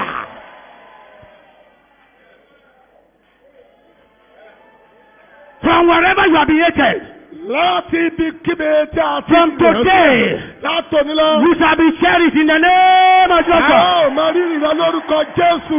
You shall be cherished in the A name of ó Jesus. máa rírì rẹ lórúkọ Jésù. I command now. Mo pàṣẹ báyìí. Every flood of affliction. Gbogbo ìrú méjì pẹ̀jú. Move back in the name of Jesus. Ó yẹ padà sẹ́yìn lórúkọ Jésù. Flood of sorrow. Ìsanwó méjì ìbànújẹ́. Move back in the name of Padà Jesus. sẹ́yìn lórúkọ Jésù. Every strange water flow in your body. Gbogbo omi àjèjì tó ń sàn sínú ayé I rẹ. command them to dry now in the Mo pàṣẹ pé kó name. gbẹdànù lórúkọ Dry Jésù. in the Ó yẹ name. gbẹdànù Dry lórúkọ in the Jésù. name of Dry Jesus. lórúkọ Dry in the Jésù. name of Dry Jesus. lórúkọ Dry in the name of Jésù. Dry Jesus. lórúkọ Jésù. By God's instruction, Nípa àṣẹ Ọlọ́run. I command. Mo pàṣẹ. Bad dream, go. Bad dream, go. Nightmare, go. Gbogbo Sickness, àìsàn lọ. go. Àìsàn lọ. Pain, go. Ìrora lọ. Sorrow, turn to joy. Ìbànújẹ́ di ayọ̀. Failure, turn to peace. Ìkùnà ó yẹ kí In the ṣẹ́gun. Ní name. orúkọ Jésù. Ah. You are a son and child of the Bonabite child of the living God. Ọmọ Ọlọ́run alààyè nìwọ ń ṣe. Every invisible hand Gbogbo ọwọ́ àìrí oppressing your destiny, tó ń yọ kádàrá rẹ I lẹ́nu. command them to wither in the Mo pa á lọ́sẹ̀ name. kó gbẹdànù lórúkọ Jésù. And I command you now, Mo pàṣẹ lálẹ́ yìí. enter into your victory. Ó yẹ wọnú ìṣẹ́gun Oh, rẹ. are you entering now? Enter into your victory. Ó yẹ wọnú Enter, ìṣẹ́gun enter, rẹ. enter. Ó yẹ wọbẹ̀ Into náà. your victory. Sínú ìṣẹ́gun Enter rẹ. now. Wọlé. To your marriage. Sínú Enter ìgbéyàwó rẹ. now. Wọlé. To your clothes. Sínú To your church of iṣẹ́ school. rẹ. Sínú Enter now. ìwé rẹ. Into your own car. Enter now. Into your own house. Enter now. Enter now. Into stardom. Enter now. In the name. Wọlé báyìí lórúkọ Jésù. Yakata kapala bayaba. Ayé mo sóto lè. Lento sotoda. Kàlẹ́ mo sóto lè. Whatever that has suppressed your destiny. Ó yòówù tó ti mú kádàrá rẹ tó ti Like gbọ́dọ̀ sílẹ̀. Pharaoh. Like Pharaoh. Gẹ́gẹ́ bí Fáráò. I command them Mo pàṣẹ fún to wọn. perish in the sea of our Kí prayer. wọ́n ṣègbè sínú ibú àdúrà Perish in yìí. the sea of our Kí prayer. wọ́n ṣègbè sínú ibú In the àdúrà yìí. name. Ní orúkọ Jésù. Ilẹ̀kùn ayọ̀ mi ti ṣí. Ọ̀run ti sílẹ̀ fún oore. Ẹ̀mí mímọ́ lọ́la ṣe pé iṣẹ́. Ó tẹ́ ìgò lọ padà, ẹ bá mi dúpẹ́. Ó ti sí ọ̀run ti sílẹ̀ fún oore. Ẹ̀mí mímọ́ lọ́la ṣe pé iṣẹ́. Ó tẹ́ ìgò lọ padà, ẹ bá mi dúpẹ́.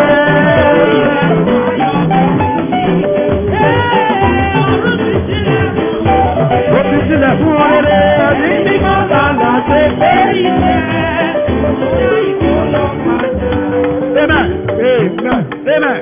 Amen. If there's any battle you are fighting, Tí àwọn ohun kan bá wà. if there's any battle you are Tí fighting, ogun kan bá wà tó ń jà. and you feel you don't have the capacity to fight that Ó tún battle, wàá dàbí ẹni pé o ò lágbára mọ́ láti jagun náà. I want to hand over to God now. Mo fẹ́ kó o gbé ilé Ọlọ́run lọ́wọ́ báyìí.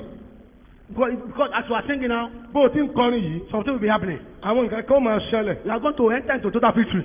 Ó ń lọ sínú ìṣẹ́gun pátápátá And rẹ. those of you that need special prayer, just down to the front here. Ìwọ tó o sì mọ̀ pé o nílò àkànṣe àdúrà, ìwọ máa jóbọ̀ àwọn You want victory in any realm of your life. O nílò ìṣẹ́gun nínú abala Because ìlú the ayé door of rẹ. heaven will open for you today. Ìṣẹ́gun náà ti ń lóde ọ̀ lónìí. Red Sea will die before you. Òkun pupa yóò gbẹ níwájú rẹ. Ilẹ̀kùn ayọ̀ mi ti ṣí. Ọ̀run ti sílẹ̀ fún oore. Láti gbé iṣẹ́. Ó dá ìbò lọ pàdé. Ẹ bá mi dúpẹ́.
Lendrobo Sondarababa.